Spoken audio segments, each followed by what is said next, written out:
Abortion may be an act of killing, but it is important to note that killing is not always wrong. In self-defense, killing could be appropriate. So is abortion a legitimate act of self-defense, or at least a legitimate expression of bodily autonomy? Stay tuned to find out.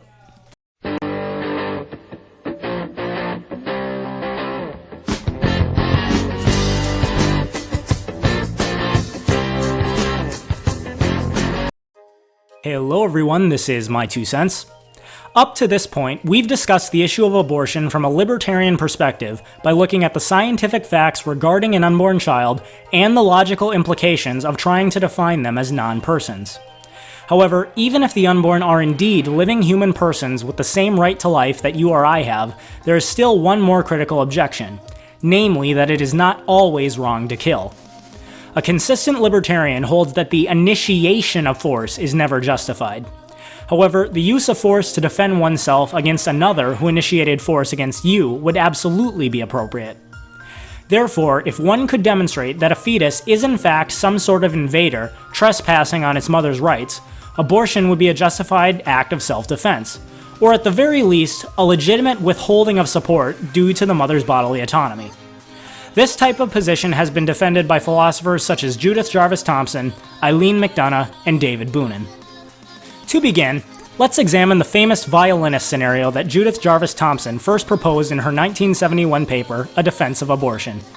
Thomson writes, "I propose then that we grant that the fetus is a person from the moment of conception. How does the argument go from here? Something like this, I take it. Every person has a right to life. No doubt the mother has a right to decide what shall happen in and to her body, everyone would grant that. But surely a person's right to life is stronger and more stringent than the mother's right to decide what happens in and to her body, and so outweighs it. So the fetus may not be killed, an abortion may not be performed. It sounds plausible, but now let me ask you to imagine this. You wake up in the morning and find yourself back to back in bed with an unconscious violinist, a famous unconscious violinist. He has been found to have a fatal kidney ailment, and the Society of Music Lovers has canvassed all available medical records and found that you alone have the right blood type to help. They have therefore kidnapped you, and last night the violinist's circulatory system was plugged into yours so that your kidneys can be used to extract poisons from his blood as well as your own. The director of the hospital now tells you, look, we're sorry the Society of Music Lovers did this to you. We would never have permitted it if we had known. But still, they did it, and the violinist now is plugged into you. To unplug you would be to kill him. But never mind, it's only for 9 months. By then he will have recovered from his ailment and can safely be unplugged from you. Is it morally incumbent on you to accede to this situation? No doubt it would be very nice of you if you did, a great kindness. But do you have to accede to it? What if it were not 9 months but 9 years? Or longer still? What if the director of the hospital says, tough luck, I agree, but you've now got to stay in bed with the violinist plugged into you for the rest of your life? Because remember this, all persons have a right to life, and violinists are persons. Granted, you have a right to decide what happens in and to your body, but a person's right to life outweighs your right to decide what happens in and to your body, so you cannot ever be unplugged from him. I imagine you would regard this as outrageous, which suggests that something really is wrong with that plausible-sounding argument I mentioned a moment ago. Author Eileen McDonough actually takes Thomson's argument a step further.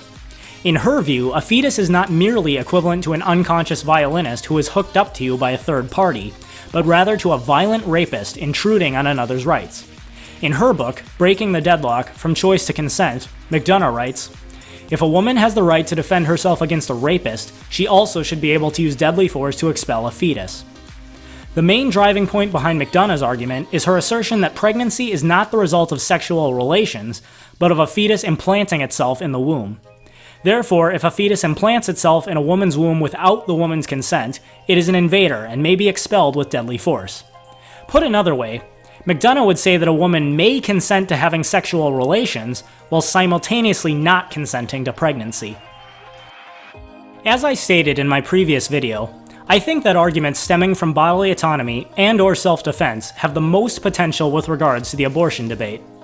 I say this because after one considers the scientific fact that a fetus is a living, whole human being, and that nothing fundamentally changes in its nature as it matures, it cannot be denied that abortion is an act of violence against a living human being.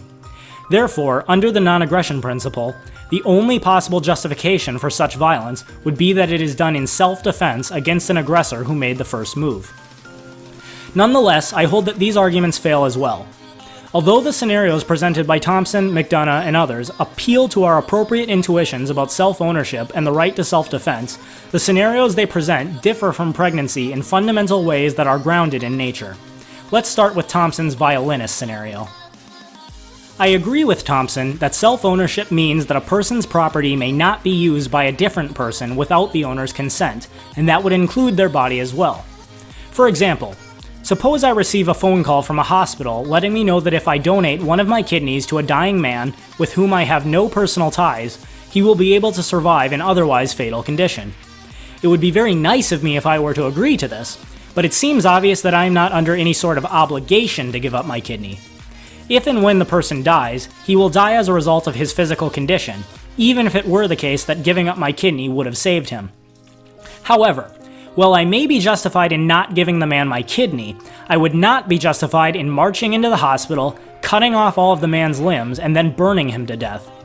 There may be circumstances where it is permissible to allow a person to die without attempting to save him, but such circumstances do not, therefore, give you the right to actively kill that person through violent means, even if he will die anyways.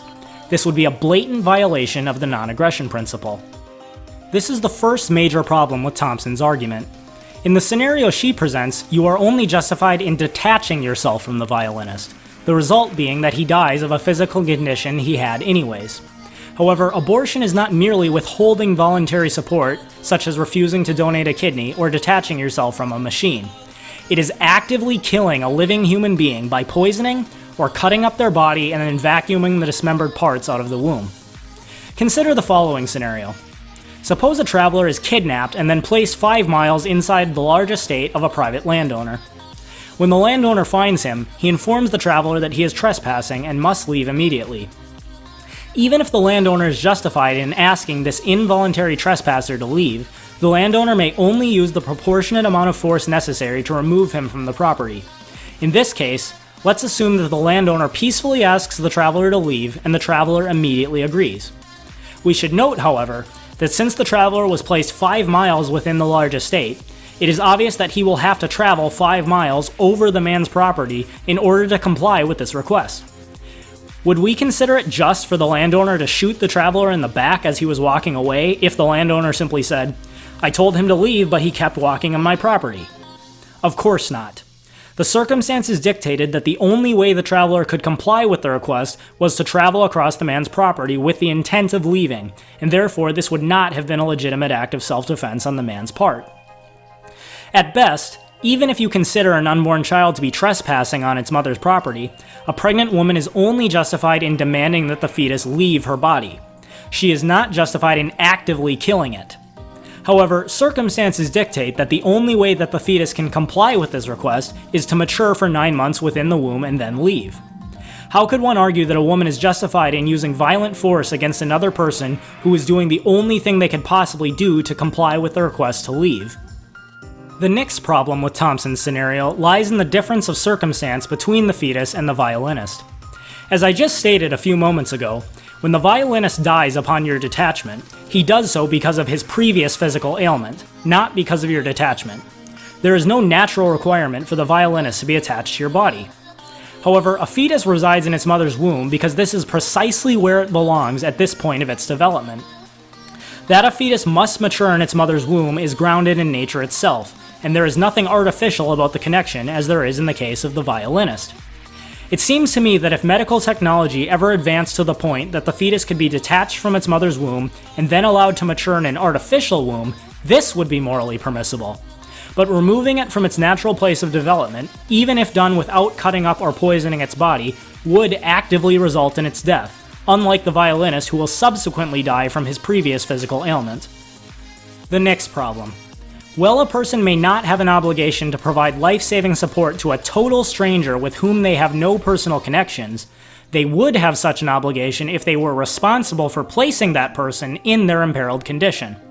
For example, suppose a person is texting and driving, and as a result they veer off the road and hit someone with their car, causing extensive injuries. In this case, the driver can be compelled to pay for the victim's medical treatment. Even if it was not their intent to place the victim in such a condition, their irresponsible behavior directly resulted in the damage of that person's property, in this case their body, and therefore it does constitute a violation of the non-aggression principle. Going to bed at night does not naturally result in waking up attached to a violinist who needs your body for support, and in Thomson's scenario, you are not in any way responsible for the violinist being in an imperiled condition. The Society of Music Lovers had to kidnap you, violating your rights, then bring you to the hospital and attach you to the violinist unnaturally.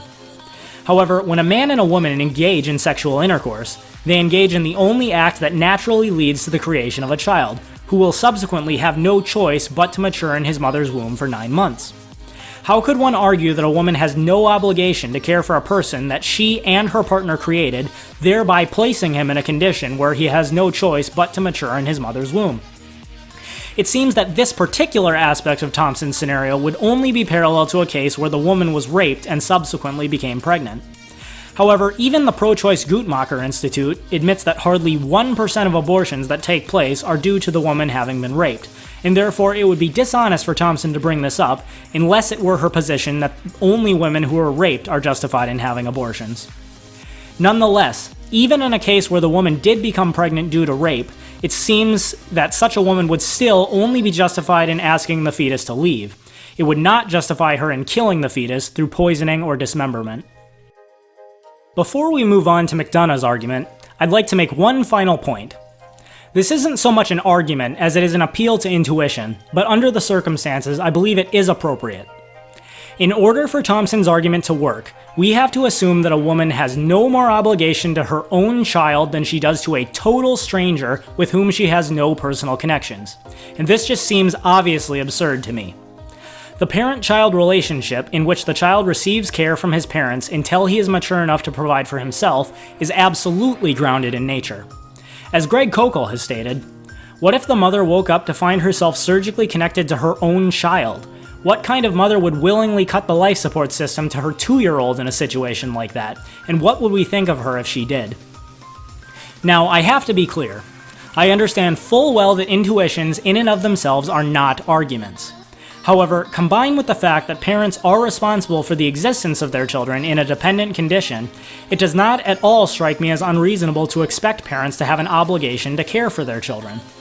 If a parent wishes to abrogate these responsibilities, they may put the child up for adoption once it is possible to do so. They may not, however, actively kill the child. This now brings us to McDonough's argument. She goes a step further than Thomson in claiming that the fetus is not merely an otherwise imperiled person whom you can justly withhold support from. McDonough holds that the fetus is itself a violent invader who implanted itself in the woman's womb without her consent. Just as deadly force may be justified for a woman to protect herself from a rapist, so it is justified against a fetus who invaded her body without her consent. Again, the key here is that McDonough believes that just because a woman consents to having sexual relations, she does not necessarily consent to pregnancy. I went over Thomson's claims first because I believe many of the problems with Thomson's argument overlap with McDonough's, and so I can quickly summarize those without going into great detail. First, it makes no sense to call the fetus an invader, since nature itself shows that the woman's womb is precisely where it belongs at this point in its development. A rapist does not belong in a woman's body, and while it is physically possible for him to have sexual relations with her, there is no natural requirement that he do so. Legitimate sex requires consent between two parties, but a fetus cannot choose to do anything other than mature in its mother's womb.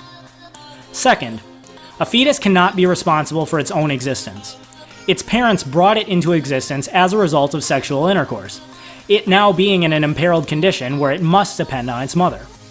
As with the scenario I mentioned earlier, a person who is kidnapped and brought onto another person's property could not be called a trespasser, and at best, you would only be justified in allowing such a person to leave peacefully.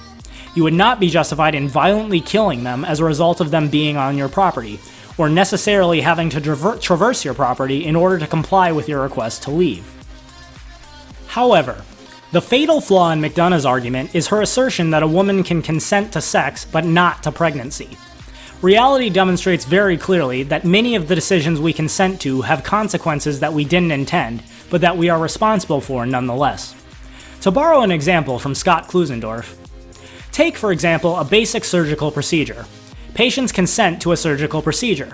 They do not consent to any particular consequences of the surgery, as for example, being cured.